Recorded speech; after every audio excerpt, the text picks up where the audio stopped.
sasa mmekuwa, ndio maana mmeamua kuanza maisha yenu. Mmeacha baba na mama kuwa mwili mmoja.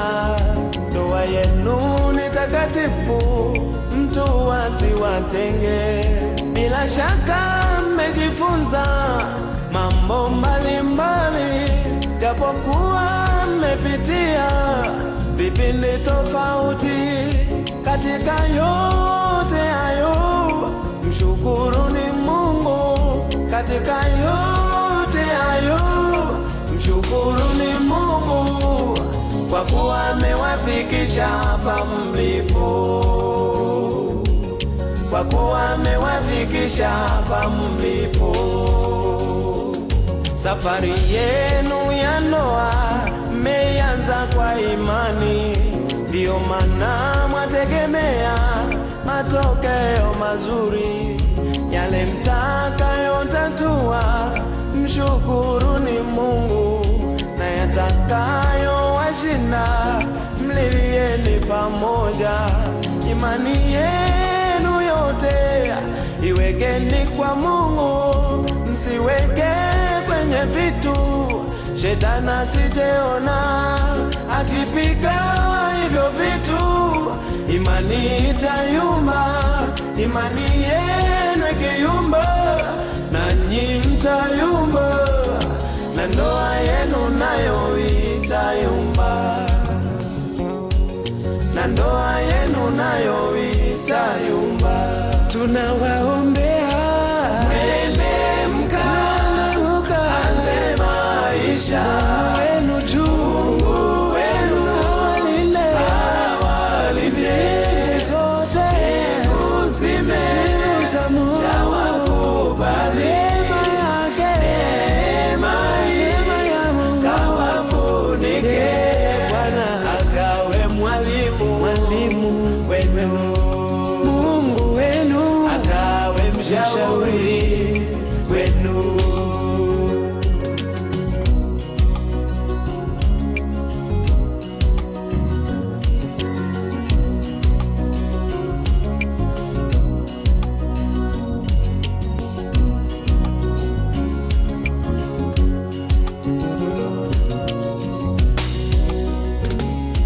Ndoa ni kama jua lenye mwangaza mwanana, ila lichomozapo wengi hulifurahia. Watu makundi hulisifia sana. Jua hili jua zuri lina faida kwa afya, ila jua lile likifika mchana wengi hulalamika na kulikimbia. Joto likiwazidia wananung'unika, joto likiwazidia wananung'unika. Wanasahau walilisifia asubuhi, wanasahau walilisifia asubuhi.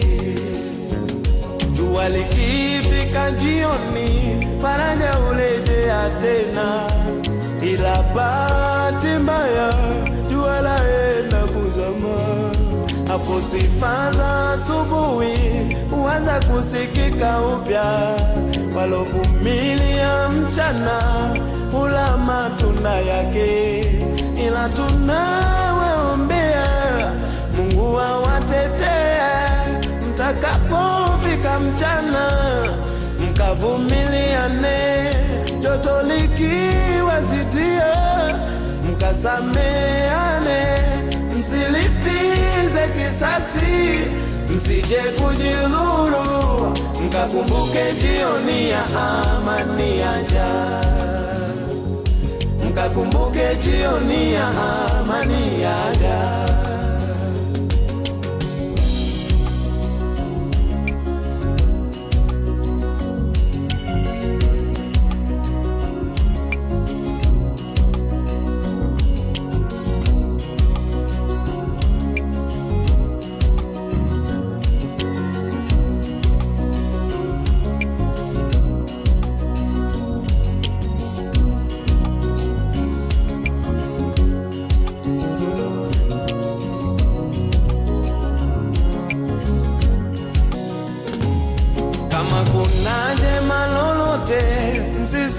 kulifanya, na neno la msamaha msilicheleweshe, mkaishi maisha yenu, msige ya wengine.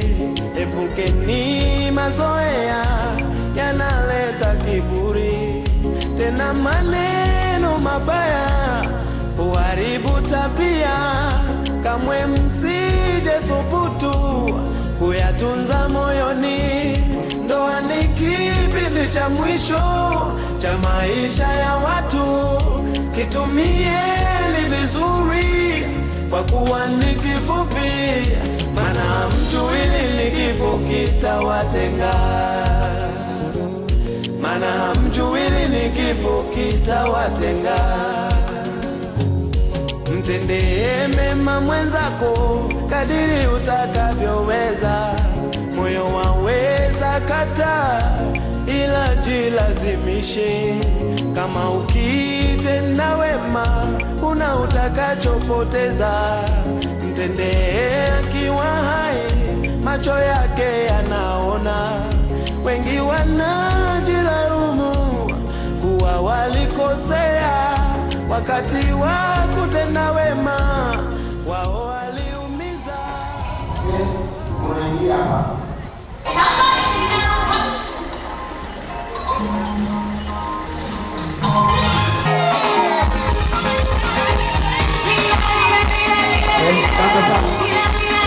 Asante sana. Niombe mgeuke muangalie kule mlikotokea.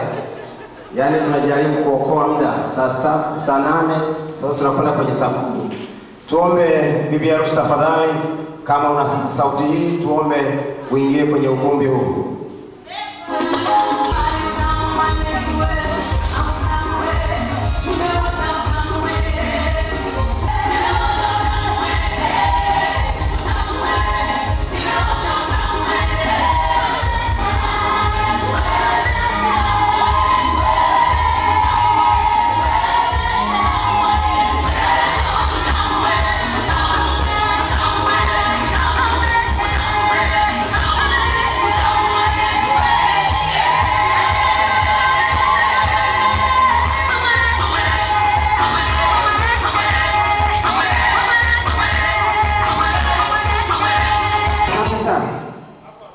Tuombe usimame hapo hapo.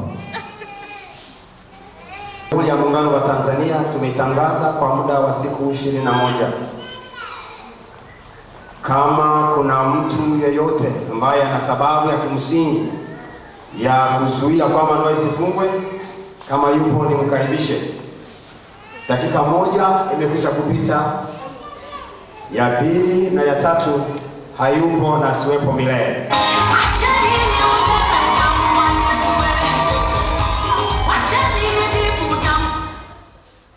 Okay, tuombe huyu mtoto mumweke pembeni tafadhali. Haturuhusu kabisa watoto wadogo kwenye harusi zetu kabisa. Kwa hiyo tumuombe bwana harusi, ataelekea kule aliko bibi harusi. Halafu utaacha hatua moja, nitakwambia cha kufanya. Fundi mitambo.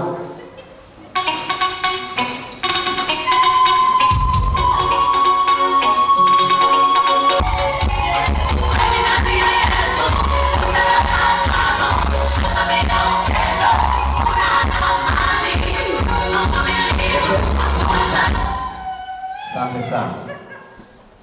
Yaani maharusi wangu wangewahi ile saa 8 kwa mujibu wa sheria ya ndoa yetu iliyofunga ndoa, bwana harusi angependeza sana kwa sababu yaani anafurahia. Tutaka tumpe nafasi acheze mpaka kule mlangoni. Sasa kama nilivyokuja kusema, niombe yule ambaye ameandaliwa na familia kumtoa bibi harusi, kama yupo niombe ajitokeze. Kama yupo, nimeambiwa kwamba atakuwa amechelewa. Sasa sijui atakuwa amefika au la.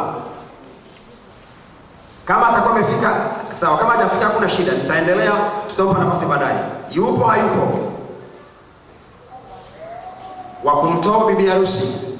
Yupo au hayupo? Kama hayupo atakuja baadaye, haina shida, naweza tukaendelea. Wa kumtoa bibi harusi kwa sasa. Nimeambiwa kwamba atakuwa atachelewa. Kuna mtu nimeambiwa. Sasa nauliza, ameshafika au bado hajafika? Kumfunua yule hivyo mje hivyo mtakaa hapo baadaye tukio hilo litafanyika. Sasa fundi mitambo, hebu naomba mjipange vizuri, mtakuja sasa. Fundi mitambo walete.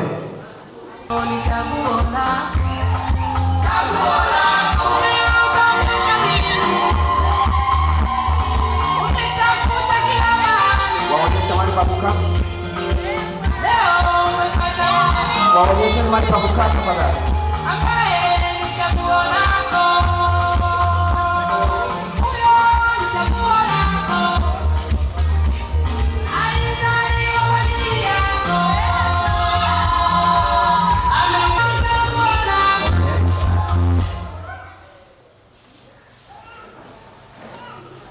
Bwana Yesu asifiwe.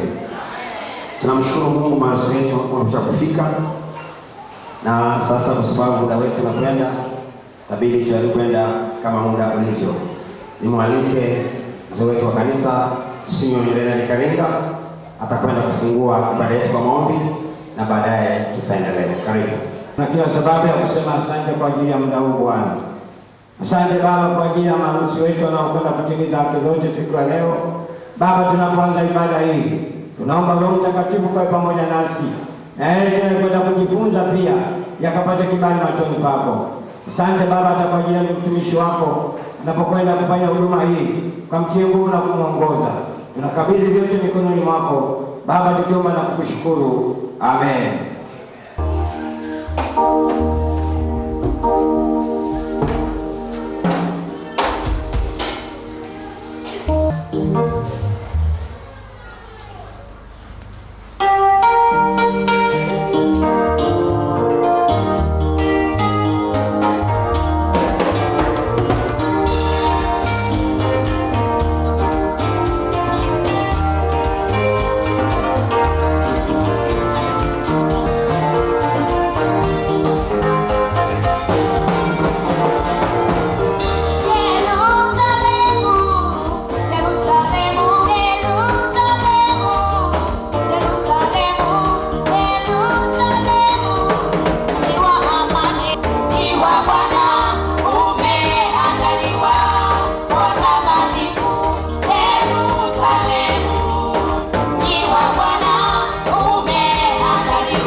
wa maraisi, wengine mawaziri, wengine ni wabunge, wengine ni wakuu wa mikoa.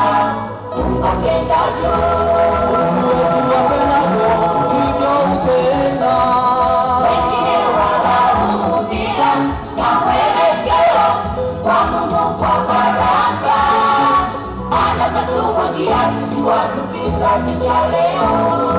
Kama apendavyo, kama apendavyo, kama apendavyo. Wengine kawajalia kwa maraisi, wengine mawaziri, wengine ni wabunge, wengine ni wakuu wa mikoa. Ungapendavyo.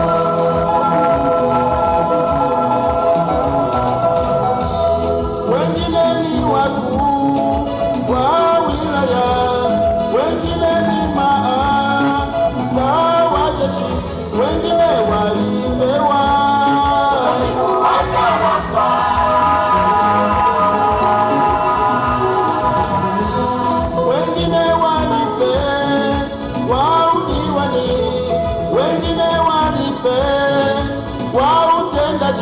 kadri Mungu mwenyewe apendavyo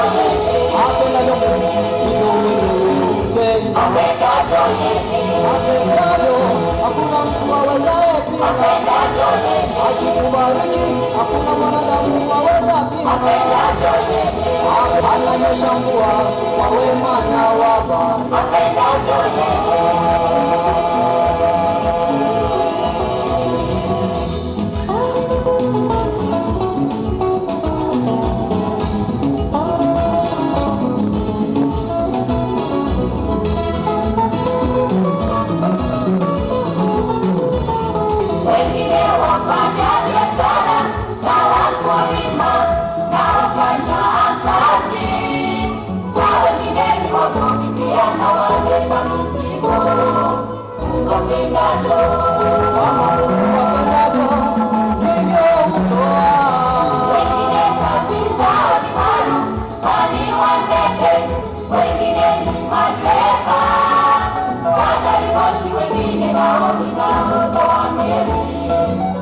Apendavyo kama Mungu apendavyo yeye, kama Mungu apendavyo yeye.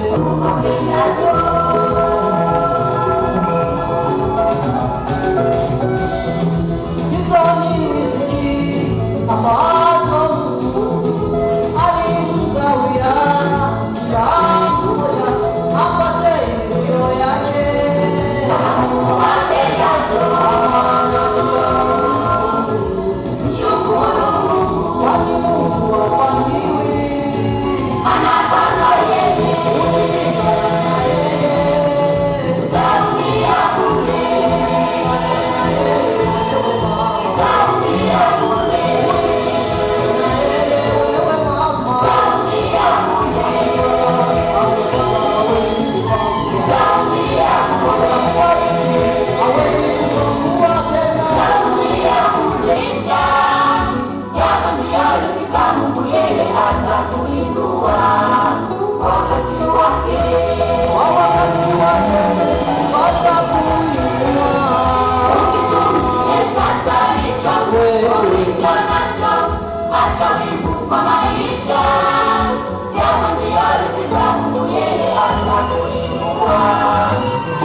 Usipingane na Mungu wetu.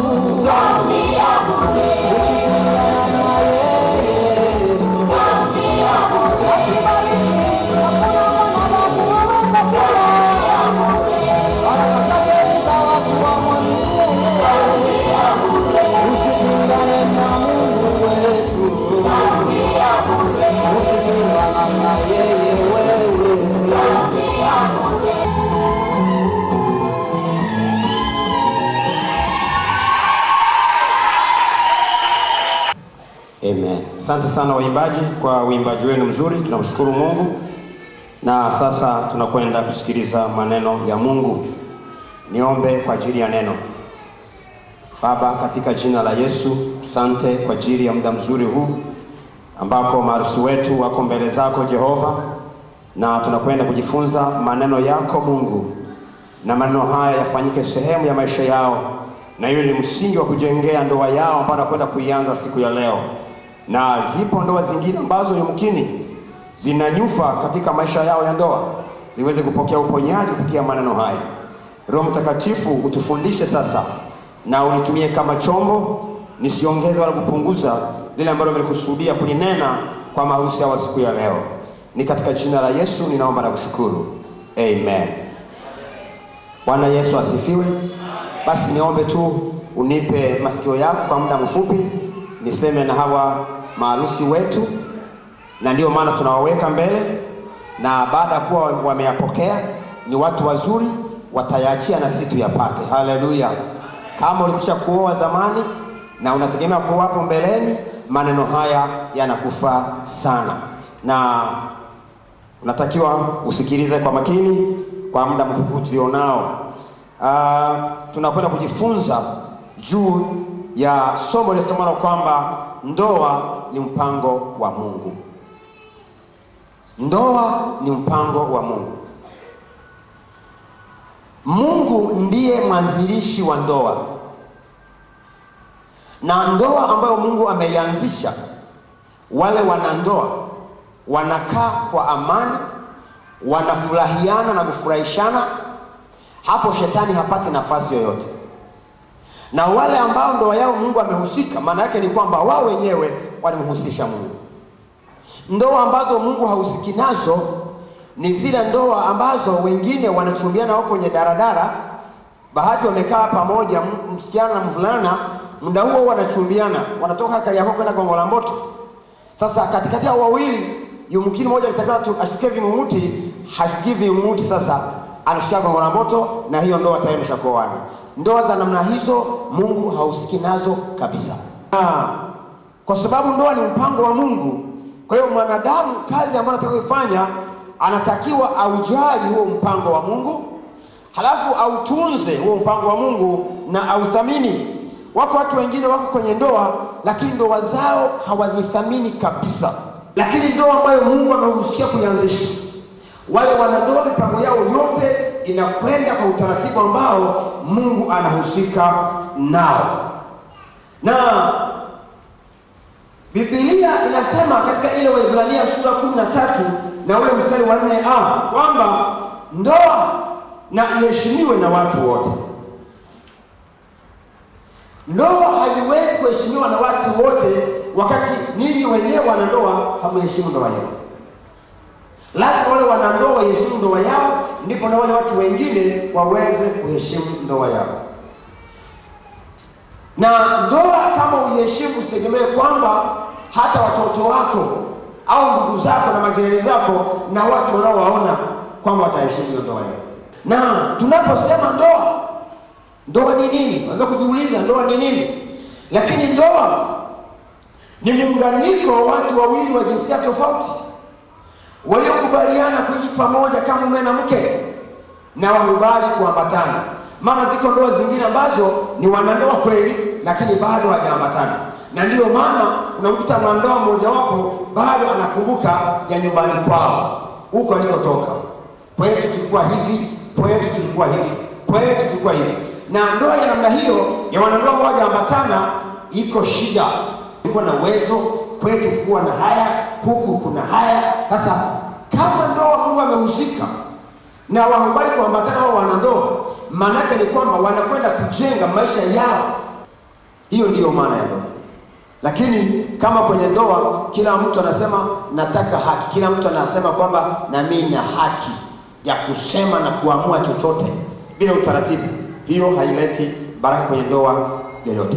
Lakini kwenye ndoa mnaweka utaratibu wenu mzuri namna gani muweze kuishi katika maisha yenu ya ndoa. Penginepo unakuta ni shida. Na ndio maana kuna ndoa zingine wale wanandoa wameoana ni watu wawili ambao wamekubaliana, unakuta tayari kuna shangazi na anaingiza mkono wake, kuna baba mkubwa na anaingiza mkono wake. Na Yesu asifiwe. Kwa hiyo vijana wetu hawa wamekubaliana wao kama wao. Binti mmeshamuaga na kijana pia umemuaga, mkasema kwamba sasa bwana ujenge mji wako. Kwa hiyo waache wajenge ndoa yao. Mwanzilishi wa ndoa nimekuambia ni Mungu. Ile Mwanzo sura ya 2 Mwanzo sura ya 2 ule mstari wa 18, neno la Mungu linasema, Bwana Mungu akasema, si vyema huyu mtu awe peke yake, nitamfanyia msaidizi wa kufanana naye. Bwana Mungu akafanyiza kutoka katika ardhi kila mnyama wa mwituni na kila ndege wa angani, akamletea Adamu ili aone atamhitaji. Kila kiumbe hai jina aliloita Adamu likawa ndilo jina lake. Adamu akawapa majina ya kila mnyama wa kufugwa na ndege wa angani na kila mnyama wa mwituni, lakini hakuonekana wa kumsaidia Adamu aliyefanana naye. Bwana Mungu akamletea Adamu usingizi mzito, naye akalala. Kisha akatoa ubavu wake moja, akafunika nyama mahali pake, na ule ubavu aliotoa katika Adamu Bwana Mungu akufanya mwanamke, akamleta kwa Adamu. Adamu akasema, sasa huyu ni mfupa katika mifupa yangu na nyama katika nyama yangu, basi ataitwa mwanamke, kwa maana ametwaliwa katika mwanamume. Haleluya! Kwa hiyo kwa maneno haya tunaona kabisa kwamba mwanzilishi wa ndoa ni Mungu mwenyewe. Mungu akamwona kwamba Adamu hawezi kukaa peke yake. Mungu akapanga kumfanyia msaidizi, tena msaidizi wa kufanana naye. Na kilichofanyika ni kwamba ili kumtafuta mwanamke, operation ya kwanza alifanya Mungu, na hiyo operation aliyofanya ni ili kumtafuta mwanamke. Operation ikafanyika. Na ndiyo maana mwanamke ukiwa kwenye ndoa ambayo Mungu amehusika nayo, ukiwa umefika kwenye ndoa, kaa vizuri, kaa mguu sawa, maana umefika pale, ni kwako, Mungu amekuweka mahali pale. Sasa operation ya kwanza akaifanya Mungu ili atafutwe mwanamke. Sasa iko kazi kubwa ambayo ilifanyika. Kwa hiyo mwanamke lazima ujiamini.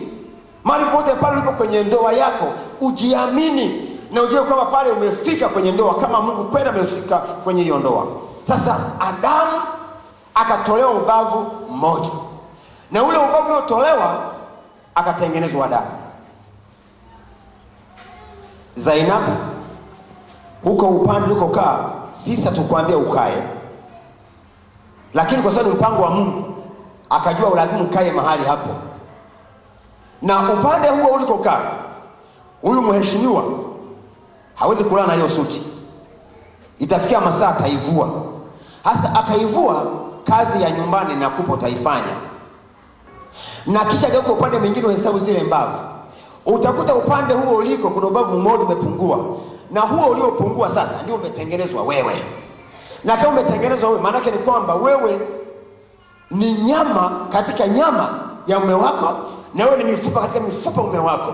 Sasa nitakushangaa ukafanya mambo ambayo ndivyo sivyo, sitakuelewa. Mungu amekutengeneza wewe ili umsaidie mume wako, na umetoka upande huo huo uliko, pande huo ndiko ubavu wako, ubavu ulikotoka ukatengenezwa wewe. Kwa hiyo operation ya kwanza kaifanya Mungu ili kumtafuta mwanamke, na tunaona mwanamke ni msaidizi wa mume wake, msaidizi wa mume wake. Na kama ni msaidizi wa mume wake, ni kweli akubali kumsaidia mume wake ili waende sasa. Hivi msaidizi na msaidiwa, mwenye kazi nyingi ni upi? Jamani, sisi ni midomo. Msaidizi na msaidiwa, nani mwenye kazi nyingi? Sasa unakuta kwenye ndoa anayesaidiwa na anayesaidia, unashindwa kuelewa hivi nani mkubwa na nani mdogo mle ndani. Bwana Yesu asifiwe. Na ndoa ambayo Mungu amehusia kuianzisha, mwanamume anampenda mke wake, na huu upendo wa mwanamume kupenda mke wake ni bila sababu yoyote. Hata kama asubuhi amepika chakula kile unachokipenda kikaungua bahati mbaya, bado upendo uko pale pale. Na hata kama kesho yake akarudia tena bahati mbaya ikatokea chumvi akaweka nyingi kwenye ile mboga ambayo uliipenda, mambo yakaribika, bado upendo wako na yeye uko pale pale. Kwa hiyo unampenda bila sababu yoyote, kwa sababu ni mpango wa Mungu huo, na ni wajibu wewe mwanaume kumpenda mke wako. Na mwanamke anatakiwa amtii mume wake, hata kama unamzidi uwezo, lazima umtii mume wako kabisa, umtii mume wako. Yaani hali yoyote ile, inawezekana wewe ni munene kuliko yeye au mwembamba kuliko yeye au vyovyote vile, lakini lazima umtii. Hiyo sio hiari, sio kupenda, ni wajibu wako. Lazima umtii mume wako. Na mwanaume naye akitambua kwamba mke wake anamtii, yaani mwanaume utashangaa hata kitabu hana, unakuta anakilazimisha, anakuwa anakilazimisha hivi. Anakilazimisha. Huku ni flat, lakini anakilazimisha, maana anajua mke wangu, yaani anajisikia vizuri mke wake anapomtii. Na anajisikia raha kabisa kabisa. Viko vitu vidogo vidogo tunavikosa kwenye ndoa, na ndio maana unakuta hakuna amani, vurugu za hapa na pale. Ni vitu vidogo vidogo vinakosekana, lakini vinapopatikana unakuta kila kitu kinakwenda vizuri bila shida yoyote. Sasa ndoa ambayo Mungu ameweza kuianzisha, hakuna kuachana. Hakuna kuachana. Wapenda, tuko sawa sawa? Ndoa ambayo Mungu amehusikia kuianzisha, hakuna kuachana. Tukija kumaliza tu kufunga hapa, tumemaliza. Kwa hiyo sasa, baba, mpende mke wako, mama, mtii mume wako.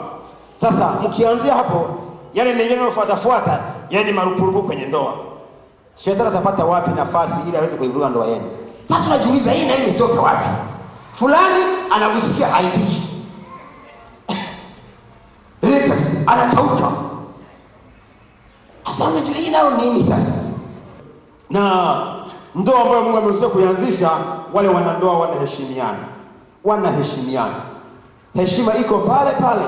Kila mtu anamheshimu mwenzie na mwingine anamheshimu mwenzie. Unakuta mambo yote yanakwenda vizuri bila shida yoyote. Sasa nimekuambia kwamba wanandoa wanatakiwa waambatane. Na kuambatana maana yake ni kwamba yani wameunganikana kabisa. Hakuna kitu kinachoweza kuachanisha. Au vijana wakati tunafanyia semina, ni kuwauliza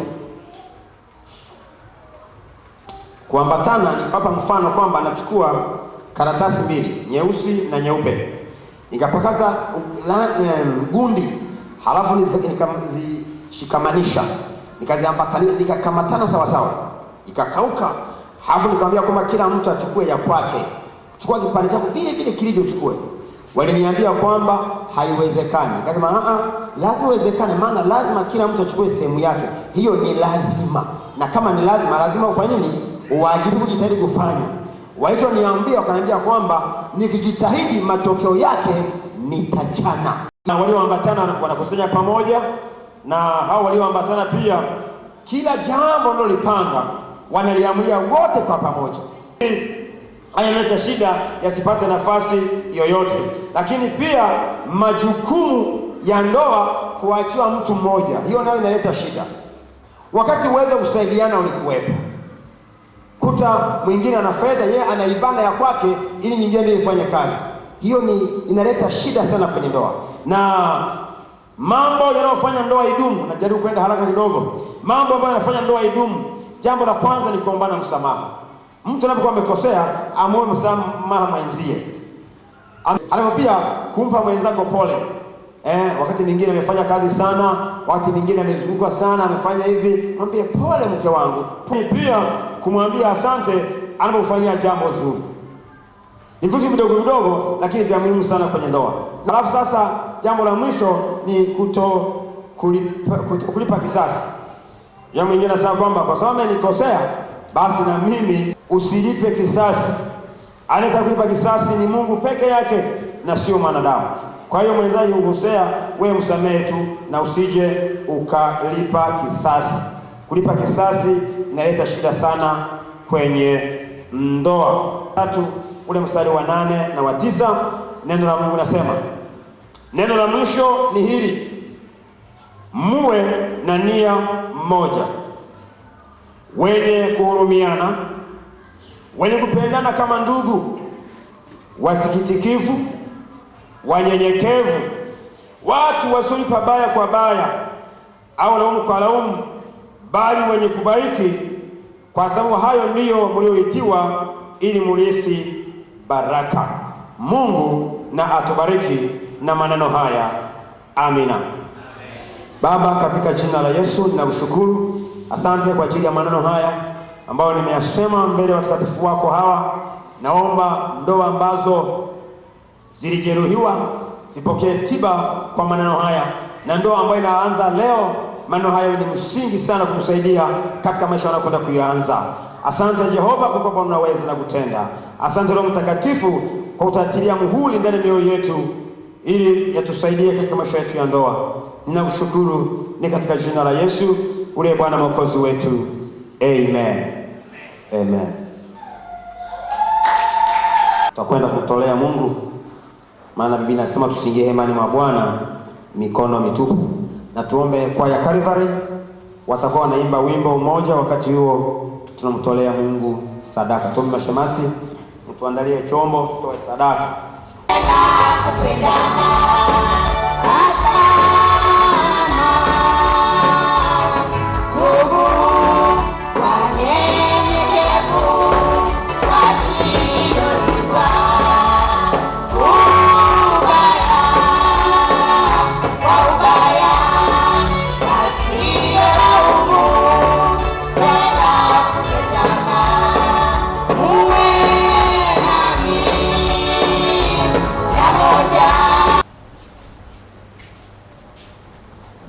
Tunakushukuru Mungu kwa ajili ya jioni ya leo ambayo watu wako tuko imani mwako kwa ajili ya kusherehekea harusi hii. Naomba uendelee kuibariki sadaka hii ambayo watoto wako wameweza kutoa. Bariki kazi wanaenda kufanya kwa sadaka hii, na iweka mikononi mwako katika jina la Yesu. Amen.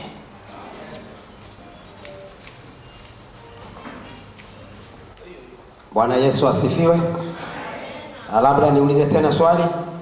Yule wa kumtoa bibi harusi yupo? Kama yupo nione mkono wake. Afadhali kwa sababu upo, maana inawezekana bwana harusi yote ndio anasema huenda kuyasikia. Alikuwa na wasiwasi kwamba inakuwaje hivi, kwani nitaoa leo namna gani? Maana bibi harusi bado amefunikwa vile vile kabisa. Kwa sasa fundi mitambo, niombe pige muziki vizuri. Nitaomba msafara wa bibi harusi mtasimama, mtakwenda pale pa mwanzo ambako ni tuliwatoa, mkaja kukaa hapo ili msikize maneno, ili tutoe nafasi atakayemtoa. Fundi mitambo, niombe hebu msafara wako.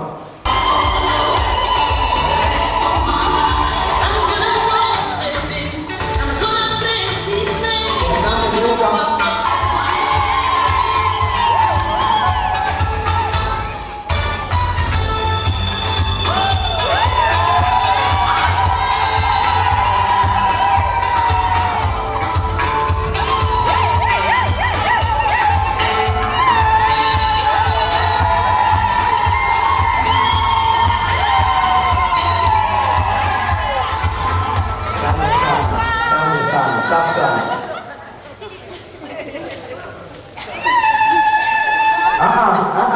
Sikiliza wewe. Bwana tunadai mpaka bwana harusi wewe. Yaani unaona kwa hiyo pangana. Maana ni kwamba wewe unaangalia na yule na anaangalia na wake. Wewe hivi sogea hivi. Okay. Sasa nyinyi wengine msipige kelele sana, hata kakosea akashika mtihani. Sasa ni muombe yule ambaye ameandaliwa na familia ya bibi harusi wetu ajitokeze sasa, ili tumpe microphone aweze kusema kitu chochote, ili aweze kuhusu ndoa hii tuiunganishe sasa. Karibu uje kabisa huko, tupe microphone. Yesu asifiwe. Amen. Yesu asifiwe sana. Amen. Mimi niliyesimama hapa ni kakake na bibi harusi. Huyu anafuata kwa mara ya 3. Nimesimama hapa kwa kutoa idhini ngeenda kumana Zainabu akaolewe na Ndaizi Gawengere. Asante sana. Asante sana. Asante sana. Asante sana. Vyote vikae kimya. Bwana harusi, kigingi kilichokuwa kimebaki kilikuwa ni hicho ambacho kilikuwa kinakupelekea hata mafundisho usiyasikie vizuri. Sasa hiyo hatua iliyobaki utasogea pole pole kama utaki, huku unataka. Unaona hii kufunika na maana yake ni kwamba ni mtoto ambaye ametunzwa na akatunzika. Sasa utoe pole pole pole pole pole pole, weke vizuri. Baadaye sasa watakuletea microphone hapo hapo ulipo, utaniambia kwamba je, ndiye au siye?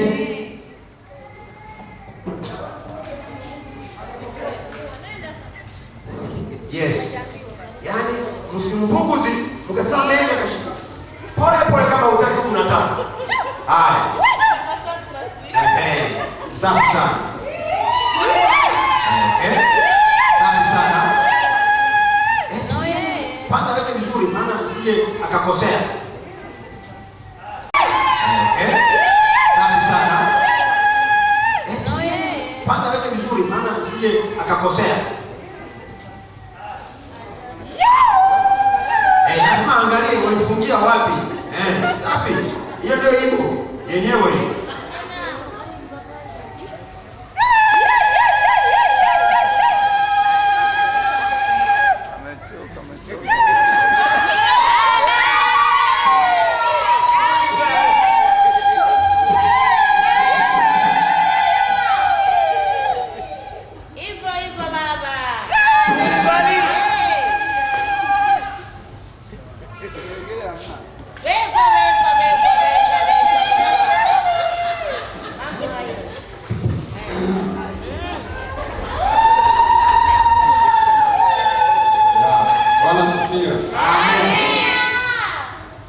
Kweli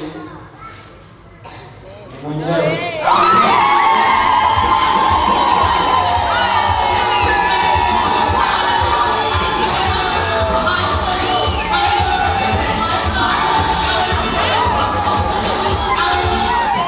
kwa sababu ndiye sasa.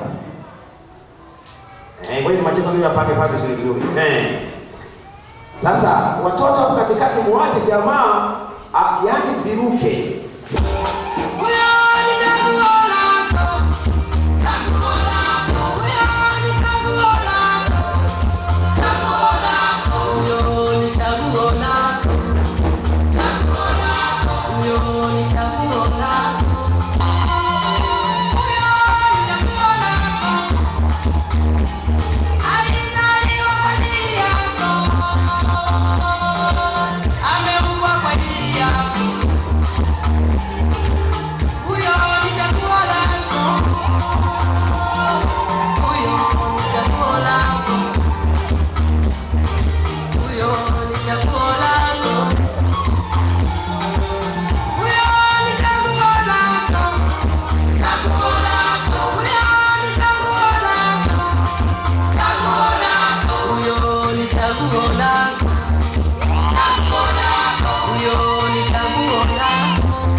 Tufanye haraka tumalize.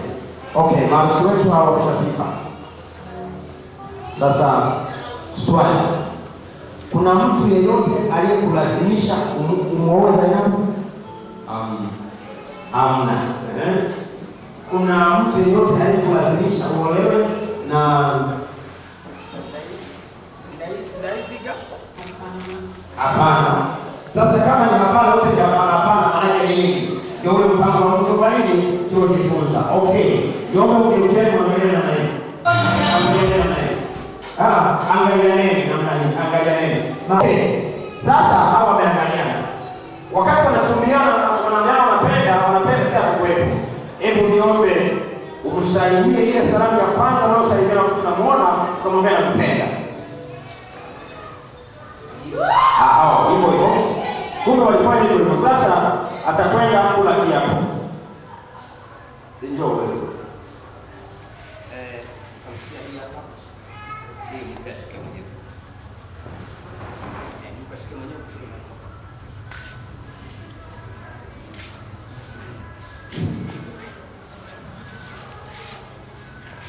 Okay.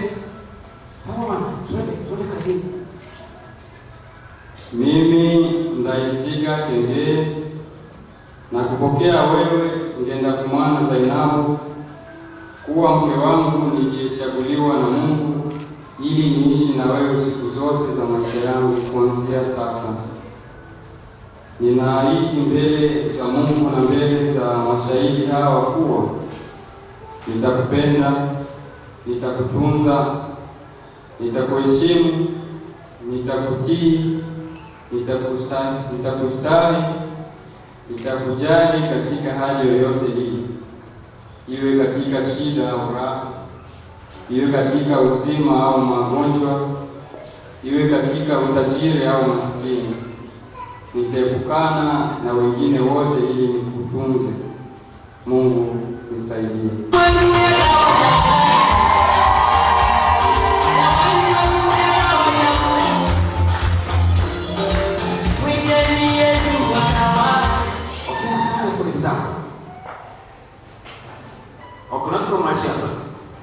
Mwachie mkono. Haya maneno ambayo Zainabu ameambiwa kwa furaha, linamjia mko mbali, hamfaidi mambo. Yaani anatabasamu na furaha. Haya maneno aliyoambiwa na Mr. Ndaisiga, ukimuuliza atasema kwamba yaani la mwisho tu Mungu nisaidie na nikumbuka. Sasa haya nishasahau. Je, kuna kitu chochote ambacho unacho unionyeshe? Maana nimesema mbele ya mashahidi hawa ili mashahidi hawa niwaonyeshe, endapo atazama mwenyewe, ila kiona hicho tutasema kweli kumbe angalau utakumbuka. Kipo? Okay, naomba.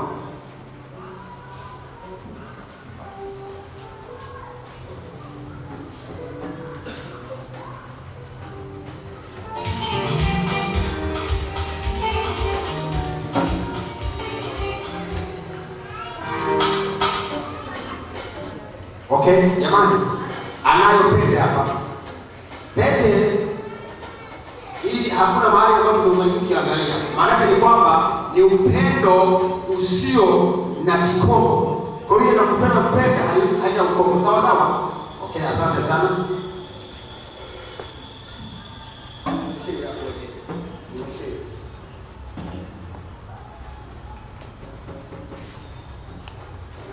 Kama vile nilisema kwa okay. Nawe nani? Zainabu. Kwa hivyo. Twende kazini. Mimi Zainabu nakupenda wewe Ndaisiga Kengee kuwa mume wangu niliyechaguliwa na Mungu hai niishi na wewe siku zote za maisha yangu kuanza sasa. Ninaahidi mbele za Mungu na mbele za mashahidi hao kwa kuwa nitakupenda, nitakutunza, nitakuheshimu, nitakutii, nitakustahi, nitakujali katika hali yote iwe katika shida au raha, iwe katika uzima au magonjwa, iwe katika utajiri au maskini. Nitaepukana na wengine wote ili nikutunze. Nimenisaidia.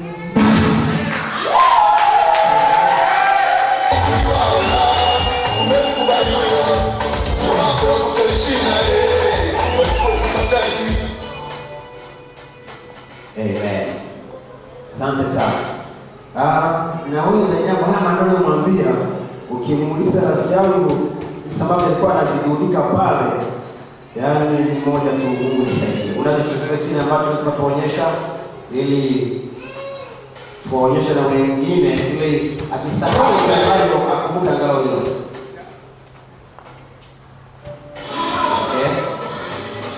Jamani, na Zainabu anayo pete, na pete ni ishara ya upendo usio na kikomo. Asante sana.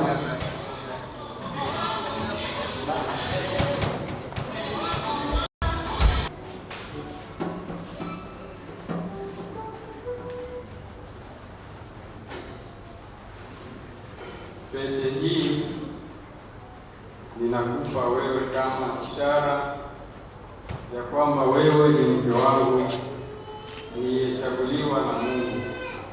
Pia ni kama muhuri kwa ajili ya ahadi yetu ya kupendana bila kukoma na uaminifu.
Kwa mamlaka niliyopewa na Mungu na kanisa na serikali yetu ya Jamhuri ya Muungano wa Tanzania, ninaiunganisha ndoa hii kwa jina la Baba na la Mwana na Roho Mtakatifu.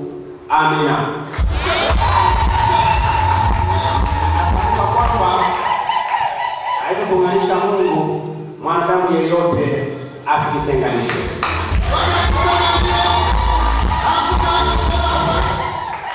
Sasa pigeni magoti. Niombe kama watumishi wa Mungu wengine waje tusaidiane kuombea baraka hawa wanandoa. Yetu huku, tamka chochote kwa ajili yao. Hawa wanakwenda kuwa ni mke na mume sasa.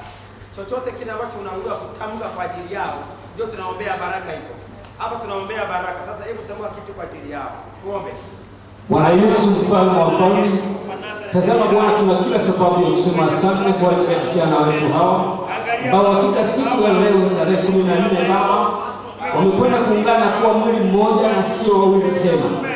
Baba, tunaamini kabisa kwamba Mungu ni mapenzi yako kwamba watoto wangu Baba, inapofika wakati kama huu, shahidi ni kwamba mwanaume amwache baba yake na mama yake ambatane na mkewe, na mwanamke amwache mama yake na baba yake ambatane na mumewe, hata wote wao mwili mmoja na sio wawili tena. Baba, tazama sasa tunakwenda kuomba baraka juu yao kwa maisha haya ambao wanakwenda kuanza tangu sasa. Bwana Baba, ninakusihi wape neema ya kwanza kuendelea kukutumikia wewe Bwana, pasipo namna yote ya kurudi nyuma, wakaendelea kuwa katika roho, kila jambo kwa kutegemea wewe Jehova ile Elshadai Bwana.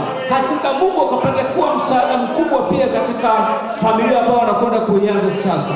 Bwana, pia wainue katika maisha yao ya mwilini, maana hakika Bwana baada ya hapa wanahitaji kuona Mungu baraka zako zikiwa juu yao Bwana. Wafanikishe katika ndoa yao kuwa na amani, wafanikishe wafanikishe kuwa na baraka katika ndoa yao, wafanikishe kuwa na baraka ya kupata watoto katika ndoa yao, na zaidi ulinzi wa Kristo ukawe juu yao Bwana. Mipango yote ya ibilisi iliyo kinyume nao ikashindwa kwa jina la Yesu, bali Bwana baraka zako zikaendelee kuambatana na watumishi wako Bwana. Baba, ninaamini kwamba Mungu utaendelea kuwainua katika kila jambo Bwana, utawabariki katika kila maeneo Bwana, hata katika safari zao Bwana ukapata kuwa pamoja nao Bwana, ukawaepusha na mipango yote ya mwovu shetani, bali amani yako kaendelee kutawala juu yao Bwana. Baba, tunakushukuru kwa sababu Mungu utaendelea kuwabarikia, utaendelea kuwainua, utaendelea kuwawezesha, utaendelea kuwapa furaha na amani katika ndoa yao, katika jina lako Mungu wa mbinguni. Baba, tuna kila sababu ya kusema asante,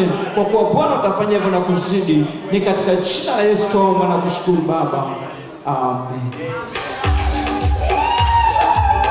Amen.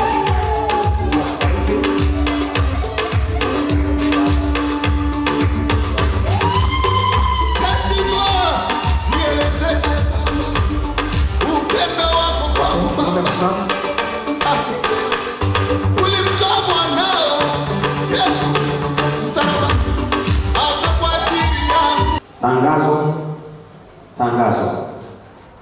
Natangaza kwamba Zainabu na Ndaiziga, nalipitia vizuri, kwamba ni mke na mume kuanzia sasa.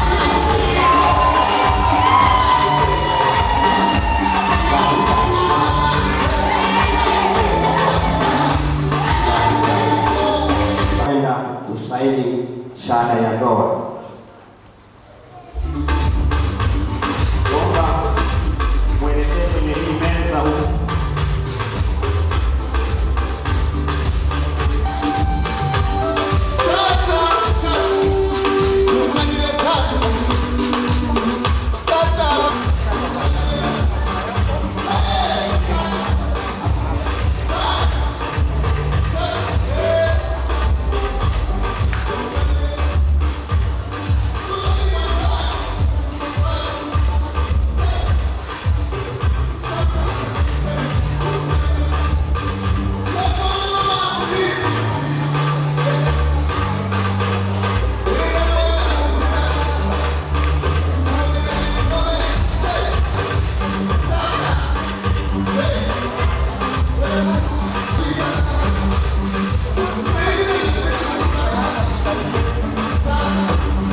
shahada yao ya ndoa, na ukiangalia ni karatasi moja lakini ni mbili kwa moja. Kwa hiyo hata serikali yetu inatambua kwamba ndoa ni ya watu wawili ambao wamekuwa ni mwili mmoja, sio hata shahada yao ni moja.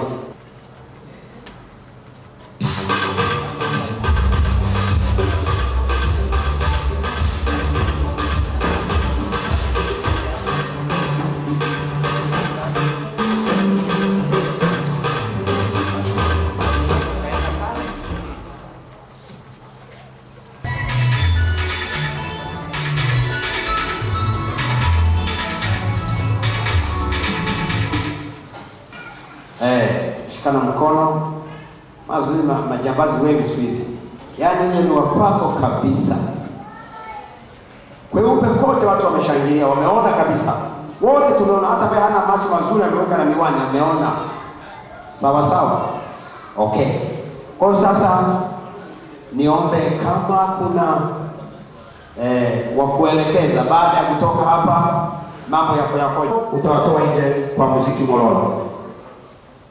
Bwana Yesu mfalme wa amani, tazama Baba, umekuwa pamoja nasi tangu mwanzo wa ibada hii ya harusi jioni ya leo. Tunaamini kabisa kwamba Bwana, mkono wako ulikuwa pamoja na watumishi wako Bwana, hata ukaweza kuwapa neema ya siku ya leo kuweza kutimiza azima yao ya kufunga ndoa na kuwa mke na mume siku ya leo. Tazama sasa tunakwenda kumaliza ibada hii ya harusi, na sasa tunahitaji kutoka. Ninakusihi Yesu Kristo kwamba Bwana, hebu angalia juu ya yale mengine yote ambayo yanafuatia hapo mbele Bwana. Inawezekana akawa akapiga picha ama atakwenda ukumbini, na mahali popote pale Bwana, Mungu kawe pamoja nao Bwana. Na hata wengine Baba waliofika mahali hapo kwa ajili ya kushuhudia harusi, wanapotoka hapa Bwana, nyosha mkono wako wa baraka ukawapate kwa juu yao, ukiwalinda na kuwaficha katika stara yako, na zaidi sana kuwapa amani na furaha, kwa maana jambo lilikuwa ni jambo la furaha. Baba, pokea sifa na utukufu, ni katika jina la Yesu, amen.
Eti wanasema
amepata nafasi nzuri, ndio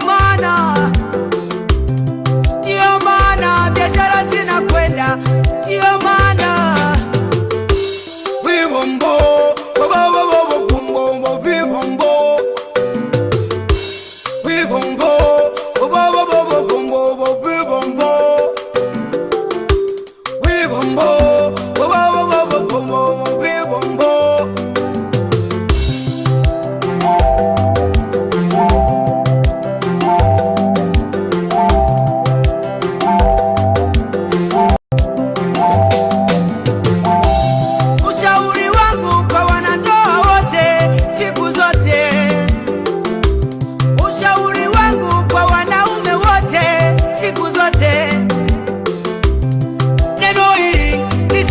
kinywani mwenu,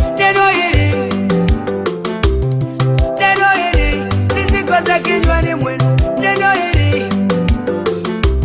Binti za wengi wamefanya mema, ila huyu mke wangu amewazidi wote.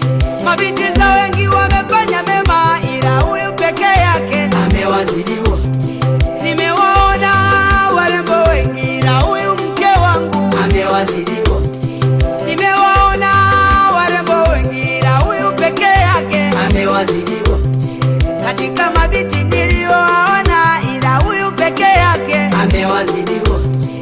Nimewaona warembo wengi, lakini yeye amewazidi wote. Katikati ya wasomi wengi, ila yeye peke yake aliwazidi wote. Hata nilipotembelea vyuo vyote, yeye peke yake aliwazidi wote. Nilipotembelea vijiji vyote, yeye peke yake aliwazidi